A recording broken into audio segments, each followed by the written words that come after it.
দেখছেন কোন গ্রুপ বাদে পড়তেছে, কেউ নেই তার সাথে। সিনিয়ররা আস্তে আস্তে আস্তে হাতে গোনা কয়জন ছিল, তার ভিতরে গুরুত্বপূর্ণ লোক ছিল খোকা সাহেব। খোকা সাহেব চলে আসছে, এখন তার পাশে কেউ নাই। রংপুর ভিত্তিক মহাসচিব চুন্নু ভাই 2 দিন আগে বক্তৃতা করছে, জাতীয় পার্টি আমরা আসি থাকবো, আপনি যেখানেই কাউন্সিল করেন আমরা সেখানেই যাব।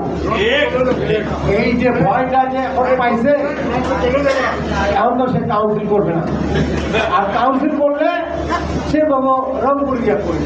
আরে রংপুর গিয়ে আমরা যাবো, রংপুরে হেলিকপ্টারের পর্দা বসাই করবো রংপুর, কারণ রংপুরটা তার পাবেন না, রংপুরটা জাতীয় পার্টি। সে মনে করে রংপুরটা তার, আর যে নামকে নেওয়ার মোস্তফা মনে করে তার না। রংপুর আমরা যাবো, ওনাকে কাউন্সিল যেখানেই হবে আমরা সেখানেই যাব। যাই হোক, সময় নিব না। আরেকটা কথা বলবো, আমি এরশাদ সাহেবের সাথে দেশ বিদেশ বহু জায়গায় সফর সাথী হওয়ার সুযোগ আমার করে দিয়েছিলেন রোল ভাই। আমি বহুত বিদেশ তার সাথে গেছি, দেশও বহু জায়গায় গেছি। সিঙ্গাপুরের একটা হিস্ট্রি বলি, কিছু মনে করেন না, লাঞ্চের ব্যবস্থা রোল ভাই করছে। আর নারায়ণগঞ্জের জন্য আজকে সারা দেশে এই প্রভাবটা আমাদের পক্ষে আছে।